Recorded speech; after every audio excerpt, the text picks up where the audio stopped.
আমাদের দেশে ফ্রিল্যান্সিং পেশা হিসেবে বহুদিন ধরে বেশ প্রচলিত। তবে সঠিক জানাশোনার অভাবে অনেকেই ফ্রিল্যান্সিংকে সাধারণ পেশা হিসেবে মানতে চান না। এর অনেকগুলো কারণের মধ্যে অন্যতম একটি কারণ ছিল প্রাতিষ্ঠানিকভাবে ফ্রিল্যান্সারদের আলাদা কোনো স্বীকৃতি না থাকা। তবে এই চিত্র ধীরে ধীরে অনেকটাই পরিবর্তন হতে শুরু করেছে। প্রযুক্তিতে বিশ্বের সঙ্গে তাল মিলিয়ে ফ্রিল্যান্সিংয়ে এগিয়ে যাচ্ছে বাংলাদেশ। ব্যাংক লোন, বাচ্চাকে ভালো স্কুলে ভর্তি, বিদেশ ভ্রমণ সহ নানা ধরনের কাজের প্রয়োজন হয় পেশাগত স্বীকৃতি।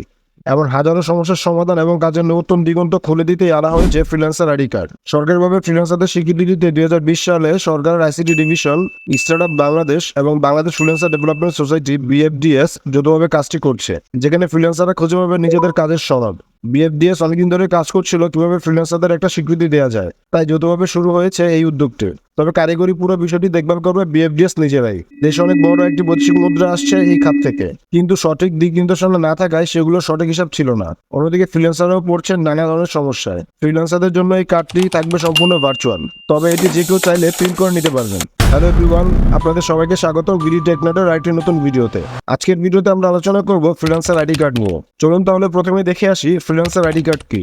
এটা মূলত একটা ভার্চুয়াল কার্ড যা আপনার ফ্রিল্যান্সিং পেশার প্রমাণ হিসেবে কাজ করে। এটা এক ধরনের সামাজিক স্বীকৃতিও দেয়। ফ্রিল্যান্সিং নিয়ে যথেষ্ট ধারণা না থাকায় অনেকেই এই ব্যাপারটি খুব ভালোভাবে বুঝতে পারেন না। তাই দেশের সরকার অনুমোদিত একটি পরিচয়পত্র আপনাকে আপনার পেশা ও উপার্জনের প্রমাণ দিতে সহায়তা করতে পারে। বিভিন্ন কাজে আপনার পেশার প্রমাণ দরকার হতে পারে। ফ্রিল্যান্সাররাও এক্ষেত্রে কিন্তু বিভিন্ন সমস্যায় পড়ে যান। বাংলাদেশের সরকারি ফ্রিল্যান্সিং কার্ড এই সমস্যার সমাধান হিসেবে কাজ করে। কোনো ব্যক্তির ফ্রিল্যান্সিং পেশার পরিচয় ও আরো বেশ কিছু ব্যাপার নিশ্চিত হওয়ার পরে শুধুমাত্র এই কার্ড দেওয়া হয়। তাই চাইলেই যে কেউ এই কার্ড তৈরি করে নিতে পারবেন না। এটা শুধুমাত্র সরকারি কর্তৃপক্ষের নিকট আবেদনের মাধ্যমেই পাওয়া যেতে পারে। কারা এই ফ্রিল্যান্সার আইডি কার্ডের জন্য আবেদন করতে পারবেন তা জানার জন্য আমরা সরাসরি ফ্রিল্যান্সার্স বাংলাদেশের যে ওয়েবসাইটটি রয়েছে সেই ওয়েবসাইটে চলে যাব।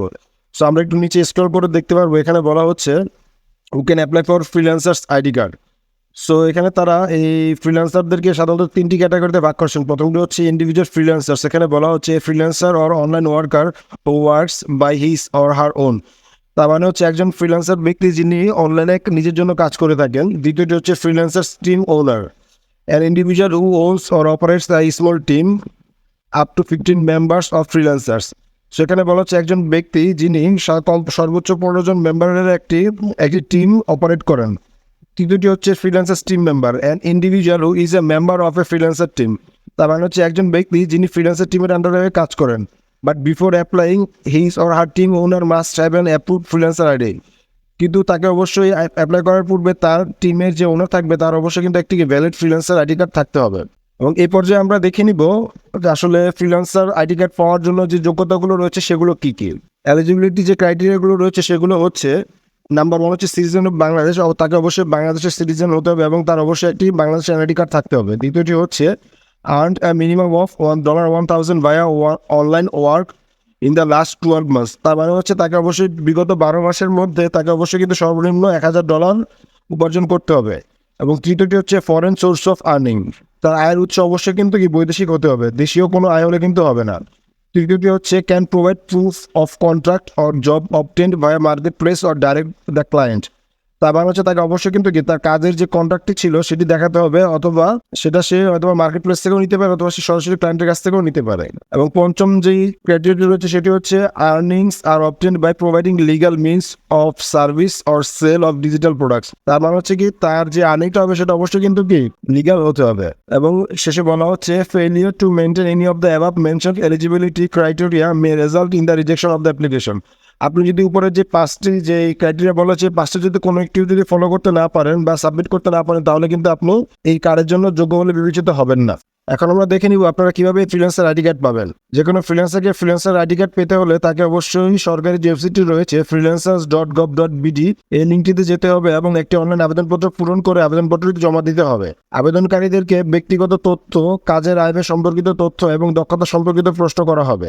আবেদনের লিঙ্কটি আপনারা এই ভিডিও ডেসক্রিপশন বক্সেও পেয়ে যাবেন। আবেদনের সম্পূর্ণ প্রক্রিয়াটি আমাদের পরবর্তী ভিডিওতে তুলে ধরা হবে। তাই আশা করব যারা আমাদের এই ভিডিওটি দেখছেন তারা যদি আমাদের চ্যানেলে নতুন হয়ে থাকেন তাহলে আমাদের চ্যানেলটি সাবস্ক্রাইব করে পাশে থাকা বেল আইকনে ক্লিক করে দিবেন, যাতে করে আমাদের পরবর্তী ভিডিওটি সবার আগে আপনার কাছে পৌঁছে যায়। আবেদন করার সময় অবশ্যই আপনার ন্যাশনাল আইডি কার্ড সাথে রাখতে হবে এবং অ্যাপ্লিকেশনটি শুরু করার আগে একটি প্রোফাইল ছবিও তৈরি করে ফেলতে হবে।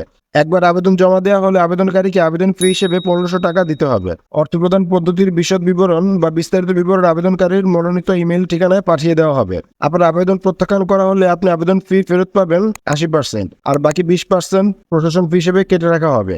অর্থ প্রদান সম্পন্ন করার পরে যাচাইকরণ প্রক্রিয়াটি সম্পন্ন করতে 7 থেকে 30 দিন পর্যন্ত সময় লাগতে পারে।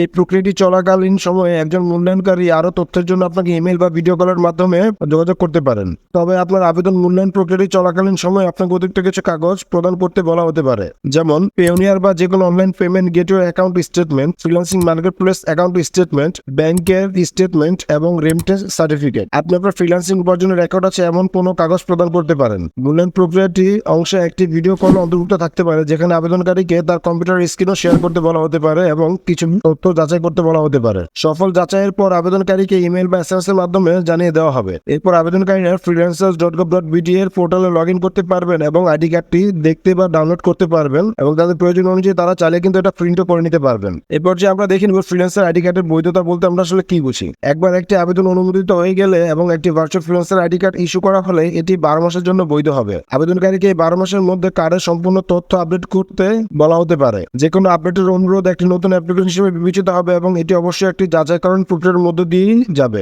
কার্ড ইস্যু করার 12 মাস পর আবেদনকারীকে আবার নতুন করে তা রিনিউ করে নিতে হবে, তবে এক্ষেত্রে কিন্তু কিছুটা ফি ধার্য করা হয়েছে। এরপর যে আমরা দেখে নিব এই কার্ডের সুবিধাগুলো আসলে কি কি। ব্যাংক থেকে ক্রেডিট কার্ড নিতে পাসপোর্ট, ভিসা ও সরকারি জব খাতে আবেদন করতে এখন সরকার নিবন্ধিত ফ্রিল্যান্সার আইডি কার্ড থাকলেই চলবে। এছাড়া ভবিষ্যতে আইটি খাতে সরকার প্রদত্ত 10% ক্যাশ প্রণোদনা পেতেও এই কার্ডটি হয়ে উঠবে গুরুত্বপূর্ণ একটা হাতিয়ার।